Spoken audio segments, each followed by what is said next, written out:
임대차에 대해서 살펴보겠습니다. 네, 임대차는 이제 기록형 시험에 이제 꾸준히 출제가 되는 아주 중요한 소송이고요.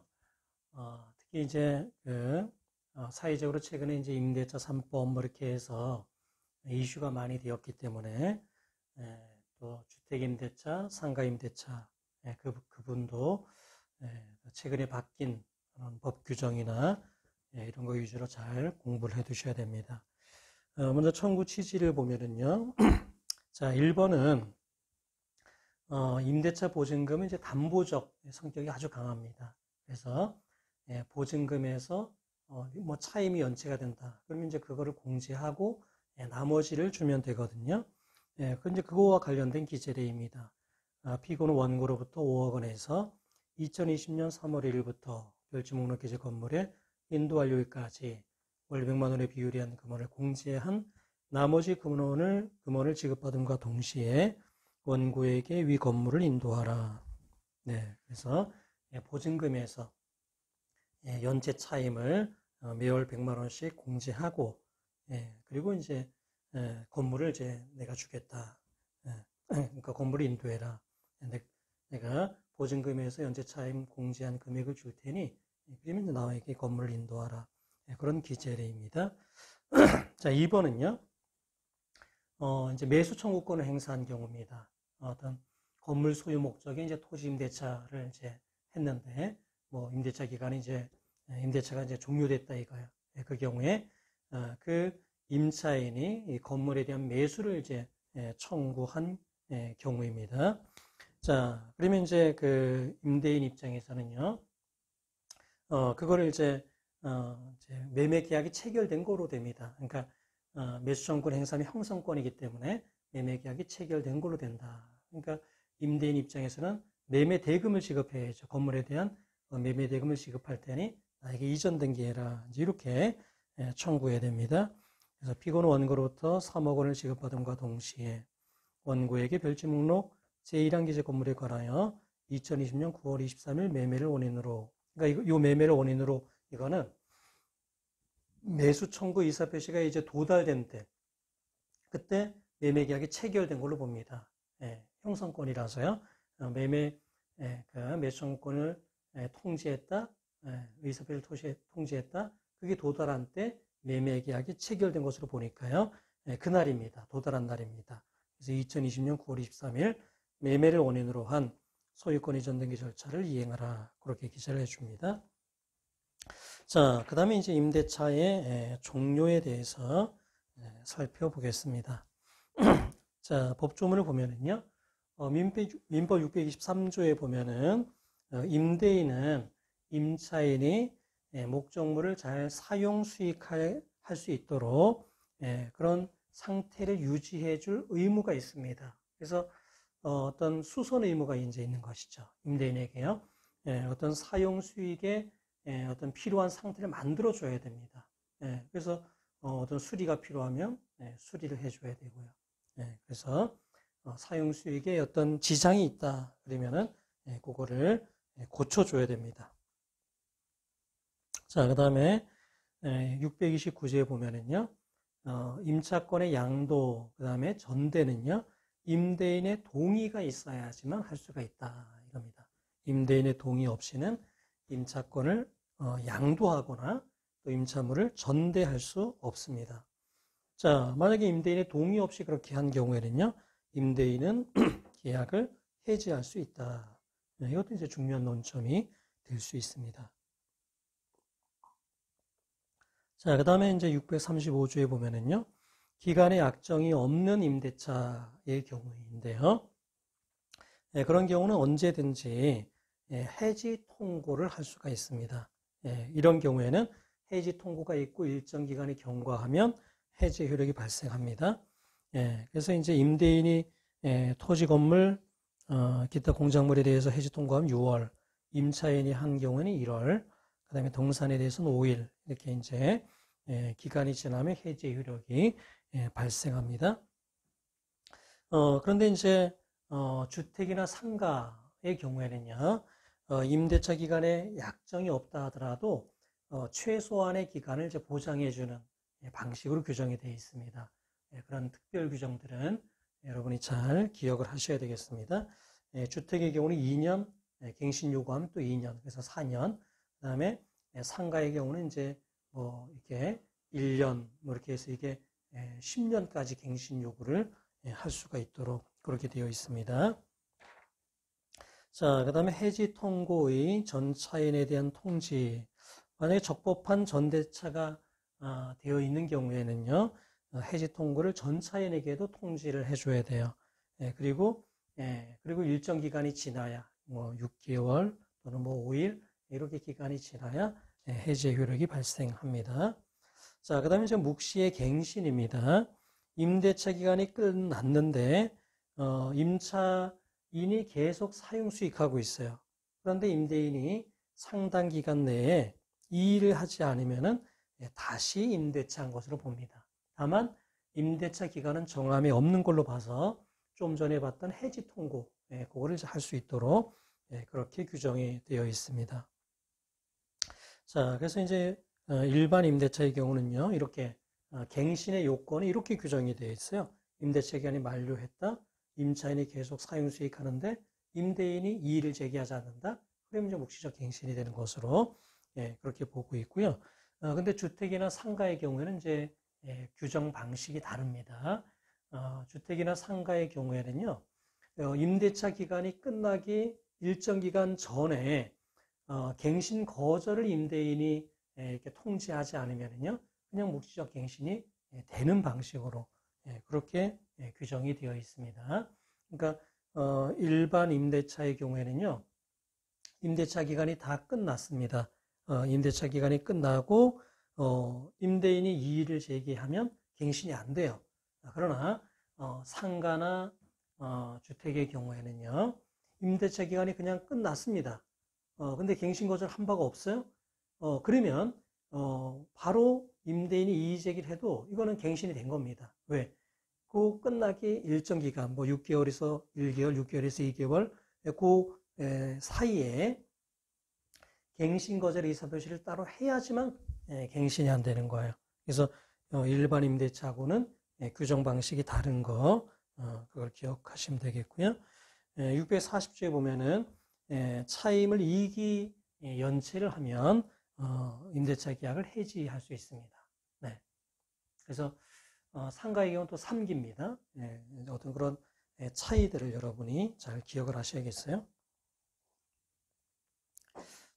자, 1번 판례를 보면은 기간에 이제 정함이 없는 경우에 해지 통고를 할 수가 있잖아요. 그리고 이제 해지 통고를 하면 일정 기간이 지나면 해지 효력이 발생을 해요. 만약에 적법한 전대차가 있었다. 그러면 전차인에게도 해지 통고를 해줘야 되고 일정 기간이 지나야 해지 효력이 발생합니다. 그런데 지금 해지 통고에 의한 해지가 아니라 차임을 임차인이 2기 이상 연체한 걸 이유로 계약을 해지하는 경우에는 바로 계약이 해지가 됩니다. 그러니까 적법한 전대차가 있는 경우에도요, 임차인이 차임을 2기 이상 연체해서 임차인에게 해지 통고를 하면 그거는 전차인에게도 그대로 효력이 있다라는 겁니다. 그래서 그 밑줄 쳐놓은 부분입니다. 2기의 차임이 연체된 경우에는 해지할 수 있다. 전차인에게 통제하지 않더라도 대항할 수가 있다라는 겁니다. 자, 그 다음에 이제 2번 판례입니다. 이제 2번 판례는 여러분 기록형 시험에서 아주 중요한 그런 쟁점들이 되는 판례인데요. 이제 이런 겁니다. A가 이제 임차인입니다. 임차인. 여기 이제 임대인입니다. 자, 보증금제 1억 원을 A가 C에게 채권 양도를 했습니다. 그래서 이제 C가 양수금을 이제 가지고 있는데, 자, C가 이제 B에게 양수금을 이제 이렇게 청구를 하니까 B가 이제 이런 주장을 합니다. 임대차 계약이 갱신이 됐다. 또 임대차 기간을 연장을 했다. 그래서 아직 너에게 줄 수 없다. 이제 이렇게 주장을 이제 하는 경우에요. 만약에 임차권에 대한 양도 통지가 있은 다음에 A와 B가 이거를 갱신을 하거나 아니면 기간 연장을 하거나 그거는 요 시에게 대항할 수가 없어요. 채권 양도 통지가 있기 전에 한 거는 대항할 수 있습니다. 채권 양도 통지가 있기 전에 갱신을 했다든가 기간을 연장했다. 그거는 양수인에게 대항할 수 있지만요. 양도 통지가 있은 이후에 어떤 갱신, 연장, 이거는 양수인에게는 대항할 수가 없다. 그게 이제 첫 번째 논점이고요. 자, 두 번째. C가 이렇게 이제 양수금을 청구하니까 B가 뭐라고 주장하냐 하면은 나는 목적물을 인도받아야 보증금을 반환해 줄 수 있다. 그러니까 동시행 항변권을 이제 행사를 하는 겁니다. 요 B는 당연히 동시행 항변권을 행사할 수 있죠. 그러니까 C의 입장에서는요, 빨리 임차인으로 하여금 목적물을 B에게 인도하도록 해야지. 그래야 양수금을 받을 수 있어요. 만약에 인도가 안 되고 계속 이렇게 시간이 가면 계속 연체 차임이 이제 공제가 되기 때문에 요 보존이 안 된다 이거야. 요 임대 보증금 양수금이 점점 줄어들 수 있다는 겁니다. 그래서 요 경우에는 채권자 대의권을 행사해서 인도를 구할 수가 있습니다. 그러니까 어떤 채권자 대의권인지 잘 보세요. 자, 피보전 권리는 뭐냐면은 양수금 채권입니다. 양수금 채권을 피보전 채권으로 해서요. 요 B가 A에게 가지고 있는 인도 청구권을 대신 행사하는 것이죠. 그러니까 요 소의 A는 B에게 목적물을 인도하라. 그렇게 하는 거예요. 이 경우에는 요 B가 꼭 무자력이어야 채권자 대의권을 행사할 수 있는 건 아닙니다. 지금 요 목적물이 인도돼야지만 요 양수금을 지급받을 수 있다 이거야. 요 목적물이 빨리 인도돼야 양수금에서 연체 차임이 공제되는 걸 막을 수 있다. 그러니까 요 채권의 보전과 요 임대인의 무자력과는 무관한 겁니다. 그래서 보통의 금전 채권을 보존하기 위한 채권자 대의권에 있어서는 요 채무자의 무자력을 요건으로 하지만 요 경우는 예외적으로요.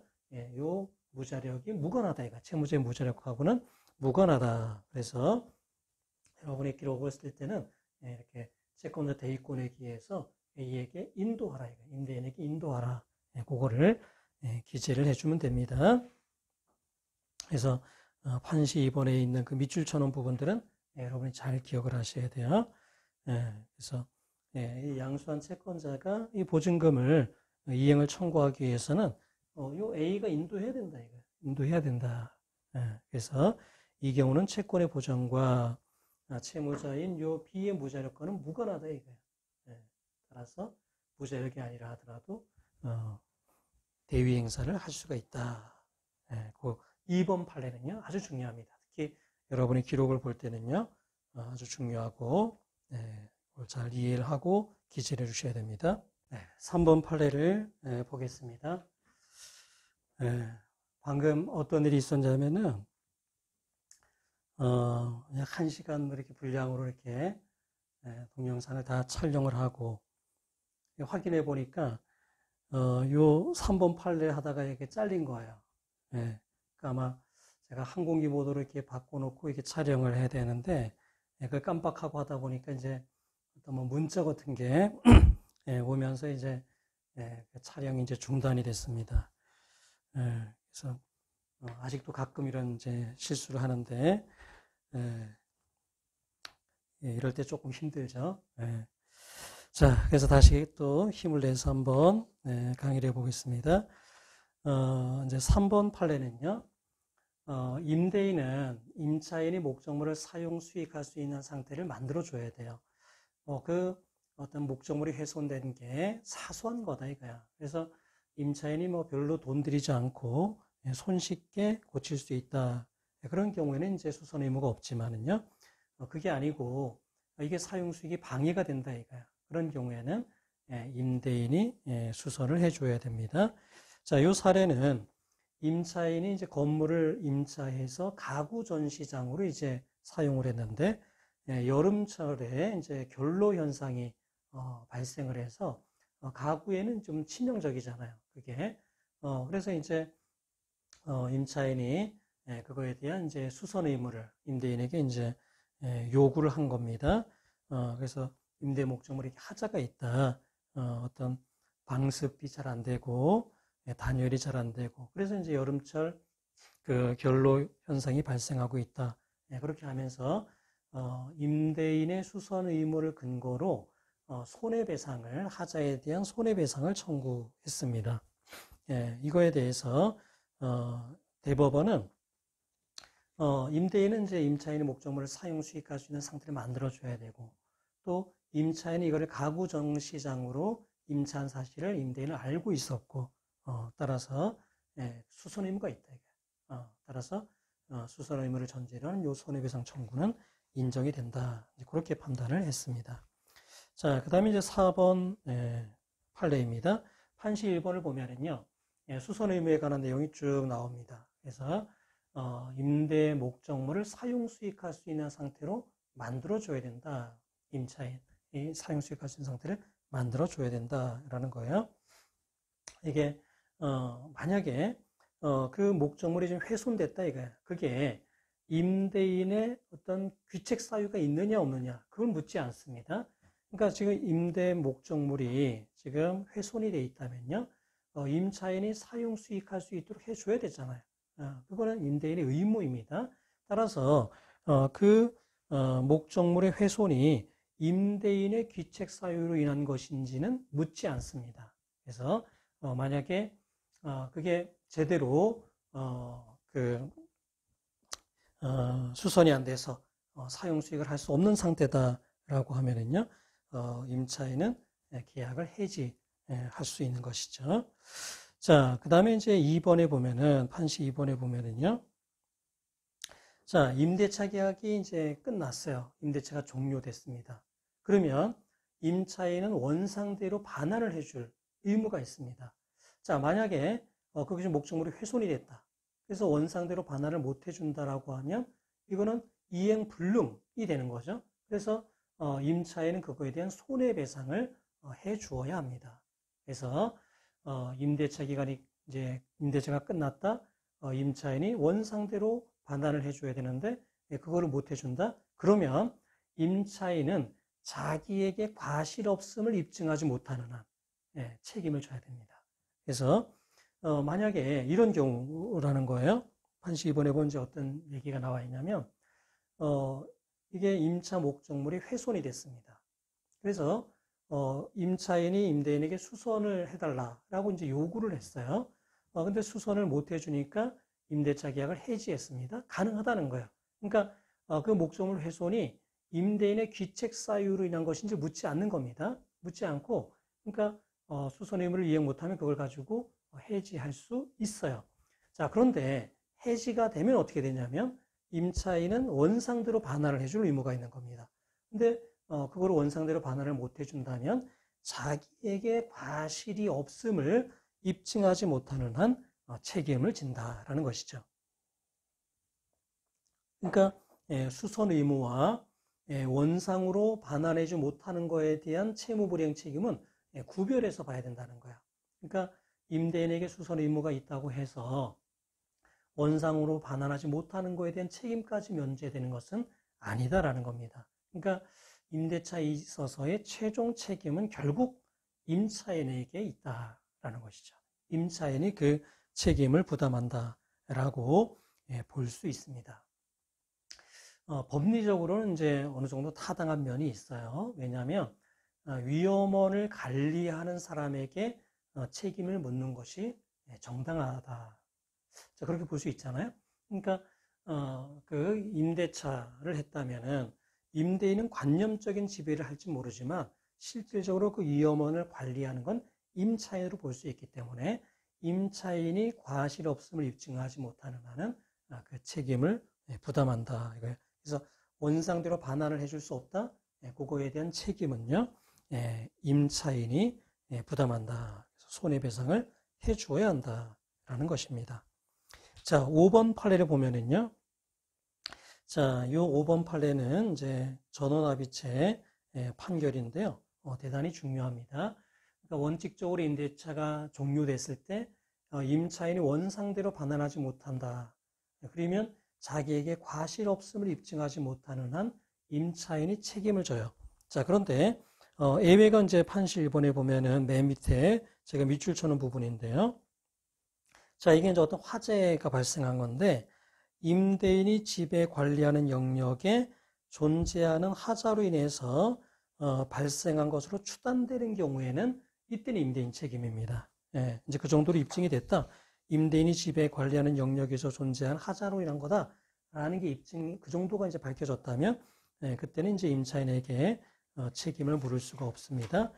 그게 아닌 경우에는 임차인이 자기에게 과실 없음을 이제 입증하지 못하는 한 책임을 지게 돼 있어요. 자, 그런데 이게 이제 A가 이렇게 임차한 부분이다 이거야. 이게 이제 불에 탔다 이거야. 그러면 A는 자기에게 과실 없음을 입증하지 못하는 한 손해배상 책임을 집니다. A는요. 자, 요거는 이제 판례가 변경된 바가 없어요. 이거는 그대로 유지가 됐습니다. 근데 문제는요. 그 옆에 다른 임차 목적물 외에 마주보고 같은 층에 마주보고 있는 이제 호수가 있다라고 생각해 봐요. 자, 그러면 여기도 같이 불탔다 이거예요. 여기가 불타면서 여기도 같이 불탔을 때 이 부분에 대한 책임은 누구에게 있느냐 이거예요. 임대인에게 있느냐, 임차인에게 있느냐 이겁니다. 자, 기존 대법원 판례는 뭐냐면은 자, 요 부분이 요 건물 부분이 구조상 불가분의 일체를 이루는 관계이다라고 하면 임차인은요 자기에게 과실 없음을 입증하지 못하는 한 이 부분에 대해서도 책임을 진다라는 거였습니다. 자, 그러니까 이 대법원 판결로 판례가 변경되기 전에는요 이게 임차인이 책임지는 범위가 상당히 넓었어요. 요 임차 목적물은 이제 당연히 임차인이 책임을 지고 그 옆에 있는 부분도 구조상 일체의 관계다 이거야. 구조상 불가분의 일체를 이루는 관계에 있다. 그러면 이 부분도 A가 과실 없음을 입증하지 못하는 한 책임을 졌다 이거야. 그러니까 기존의 이제 그 사건에서는 쟁점이 뭐냐면 과연 불탄 이 부분이 구조상 불가분의 일체를 이루는 거냐 이거야. 같은 층인데 앞에 있는 건물 부분이다. 그거는 구조상 불가분의 일체를 이룬다고 볼 가능성이 높아요. 그럼 그 위층은 어떠냐 이거야. 그 위층도 같이 불탔다 이거야. 자, 이것도 구조상 불가분의 일체를 이룬다고 보면 A는 여기도 책임을 져야 됩니다. 자, 이거는 구조상, 그러니까 여기가 불타면 거의 당연히 불타있기 전제가 되냐 이게 예상되느냐. 앞에 거는 그럴 수 있다 이게. 위에 거도 그럴 수 있느냐? 이거 그럴 수 있다 이게. 이제 요거는 그럴 가능성이 매우 높고요. 위에 거도 이제 그럴 가능성이 있다. 그럼 그 바로 위가 아니라 그 옆에 건 어떠냐? 이거는 이제 안 될 가능성이 있다는 거죠. 그러니까 A의 책임 범위가 예전에는요. 구조상 불가분의 일체 이거를 가지고 이제 판단을 했어요. 그래서 그 범위 내에서는 A의 과실이 없음이 입증되지 않는 한 책임이 있다라는 이제 논리였습니다. 자, 그런데 이게 이제 어떻게 판례가 변경이 됐냐면은 그렇게 되면 이제 이 임차인이 너무 책임이 크다 이게 책임이 크다. 그래서 이제는 이 임차 목적물에 대해서는 기존 판례가 유지됐지만은 나머지 부분 있잖아요. 나머지 부분은 A에게 계약상의 과실이 있다. 그리고 그 과실과 손해 사이에 인과관계가 있다. 그 손해가 통상 손해이고 특별 손해인 경우는 A가 알았거나 알 수 있었을 경우에 책임을 지는 것으로 판례가 변경이 됐습니다. 따라서 이제 이게 만약에 화재 원인이 미상이다. 원인 불명의 화재다. 그러면 A는 이 임차 목적물에 대해서만 책임을 질 가능성이 매우 높아졌습니다. 다른 부분에 대해서는요. A의 고의 과실을 입증해야지 되거든요. A의 계약 위반, 그 다음에 인과관계 이런 것까지 다 입증해야 A에게 책임을 물을 수 있기 때문에요. 이제는 A의 책임의 범위는 임차 목적물로 한정될 가능성이 매우 높아졌다라는 겁니다. 자, 그래서 이거에 대해서는 또 6페이지에 보면은 김신 권순일 대법관의 별개 의견은 요 임차 목적물은 그냥 이제 기존대로 가고 나머지 부분은 불법행위 책임을 인정하자라는 겁니다. 결론은 거의 비슷해요. 왜냐하면 불법행위 책임을 이제 진다라고 하면 피해자가 A의 고의 과실을 입증해야 이제 A에게 책임을 물을 수 있기 때문에 임차인의 책임은 이제 줄어들겠죠, 당연히요. 그러니까 좀 대다수 의견하고 큰 차이는 없어요. 법리적으로는 이제 불법행위를 부정하자라는 면에서 좀 차이가 있지만요. 자, 김재영 대법관은요, 이거는 판례를 이제 변경하지 말고 여전히 이제 어떤 요 손해에 대해서 요 채무자에게, 임차인에게 책임을 물을 수 있지만 손해배상의 범위로서 이제 합리적으로 해결하자라는 건데요. 법리적으로는 이제 김재영 대법관의 주장이 이제 타당할 수는 있어요. 결국 위험을 더 관리하는 거는 이제 임대인보다는 요 A이기 때문에 요 A에게 책임을 묻는 게 법리적으로는 타당할 수는 있습니다. 근데 이게 어떤 화재보험 같은 게 뭐 잘 구비가 돼 있다 이거야, 법적으로. 그래서 일정 건물 이상에는 뭐 의무적으로 화재보험을 가입해야 되고 화재보험 금액도 이제 충분히 이렇게 설정하고 하는 게 아주 뭐 일반적이라고 하면은 이러한 김재영 대법관의 의견도 이제 법리적으로는 더 타당하다고 볼 수 있지만 현실은 이제 그렇지 않기 때문에 임차인이 이제 너무 가혹한 경우가 발생한다 이겁니다. 그래서 다수 의견은 대법원 판례를 이렇게 변경을 했다. 아주 중요한 판례다라고 생각이 됩니다. 뭐 여러분 기록형 시험에 나오기는 이제 쉽지는 않겠죠. 그렇지만 여러분이 나중에 변호사가 됐을 때 아주 중요한 법리가 된다라는 겁니다. 그래서 또 이제 어떤 보험, 화재 보험 뭐 이런 경우에는요, 이런 판례들이 또 상당히 또 중요한 쟁점이 됩니다. 자, 그 다음에 이제 6번 판례입니다. 자, 6번 판례는 이제 이런 겁니다. 이제 A가 이제 임차인인데, 여기 이제 임대인입니다. 뭐를 이제 임대차를 했냐면, 의료 장비를 이제 임대차를 했는데, 이제 고장이 났어요.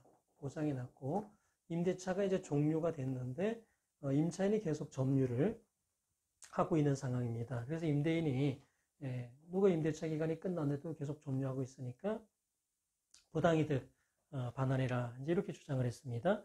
그런데 우리 판례는 목적물을 점유하고 있다고 해서 무조건 부당이득이 되는 게 아니라 사용 수익을 해서 이득을 얻어야 되는데 고장이 나가지고 지금 이득을 얻은 바가 없으니까 부당이득은 안 된다라는 게 판시 1번입니다. 자, 그러면 임대인은 이제 그 다음에 또 뭘 주장을 했냐면은 임대차가 종료됐으니까 이거를 원상대로 반환을 해야 되는데 이게 고장이 났으니까 손해배상이라 해요. 수리비 상당의 손해배상을 해라 라고 이제 주장을 했는데요. 원심에서 뭐라고 이제 판단을 했냐면은 임대인이 이제 요 임차 목적물을 사용 수익할 수 있는 상태를 만들어 줘야 되는 수선 의무가 있기 때문에 수선 의무를 부담하는 건 임대인이기 때문에 요 수리비 상당의 손해배상은 청구할 수 없다는 게 원심 판결이었습니다. 자, 그러나 대법원은 뭐라고 얘기를 했냐면 구분해서 봐야 된다 이거야. 수선 의무를 임대인이 부담하고 있다 하더라도 어떤 임대차 기간이 종료가 돼서 임차인이 원상대로 반환해 줘야 되는 의무가 있잖아요. 근데 그거를 의무를 이행하지 못하면 A가 자기에게 과실없음을 입증하지 못하는 한 손해배상 책임을 져야 되기 때문에 수리비 상당의 손해배상이 인정될 수 있다는 취지의 판결을 했습니다. 그게 이제 6번 판결입니다. 자, 그 다음에 이제 7번 판례입니다. 자, 7번 판례는요.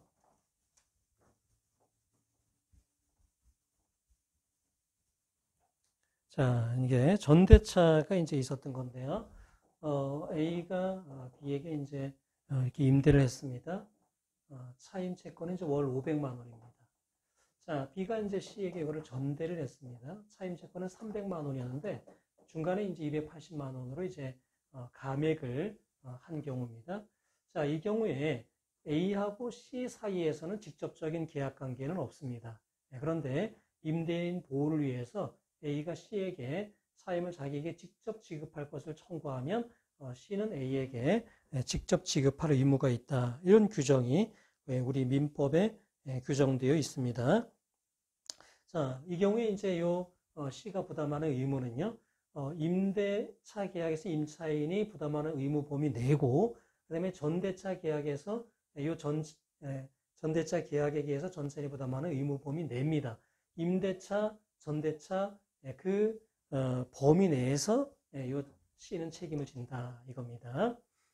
그리고 요 전대차 계약의 차임을 300에서 280만으로 이렇게 감액한 거는요. 계약 자유의 원칙상 자유롭게 할 수가 있다는 거예요. 그리고 요 감액한 걸 가지고 C는 A에게 대항할 수도 있다라는 겁니다. 자, A는요, B가 연체한 차임 모두를 다 이제 C에게 책임져라. 이렇게 직접 의무 부담해라 라고 이렇게 청구를 했는데요. 자, 이 경우에 C가 부담하는 의무는 어떻게 되냐면요. 자, C는요, 요 B에게 이미 지급한 차임분, 그 부분은 이제 이행을 한 거기 때문에요. 그거는 유효한 변제가 된 겁니다. 자, 그런데 A가 직접 이제 자기에게 지급해라라고 청구한 이후분 차임 이제 부분은요. 그거는 이제 C가 A에게 직접 지급을 해야 됩니다. 그리고 직접 지급해야 되는 차임도 500만 원이 아니라 280만 원 상당이죠. 280만 원 상당의 차임 및 차임 상당의 부당이득을 C는 A에게 직접 지급을 하면 된다 이거예요. 그러니까 직접 지급하라고 청구받기 전에 지급한 차임분은요, 그대로 유효한 거가 되는 거고, 직접 지급하라는 청구를 받은 이후의 것만 이제 직접 지급하면 되는데, 그것도 280만 원 기준으로 계산하면 된다라는 겁니다. 자, 그 다음에 이제 7번 판례입니다. 자, 임대차 기간이 끝나면은요, 임대인은 보증금을 반환해야 되고요, 임차인은 목적물을 반환해야 됩니다. 자, 임차인의 목적물을 계속 사용, 수익하고 있다 하더라도 임대 보증금을 반환받기 전이라면 동시행 관계가 있기 때문에요. 그 임차인의 목적물 점유는요, 불법 행위로 볼 수가 없습니다. 자, 그런데 요 사안에서는 요 이제 임대인이요. 이제 여기 임차인인데 임대인이 임대차 종료된 이후에 보증금을 공탁을 했습니다. 보증금을 공탁을 했어요. 그러니까 동시행을 깼어요. 따라서 B가 이 목적물을 계속 점유하고 있다. 이거는 적어도 과실에 의한 불법 행위가 인정된다라는 게 8번 판례입니다. 자, 잠깐 쉬었다가 하겠습니다.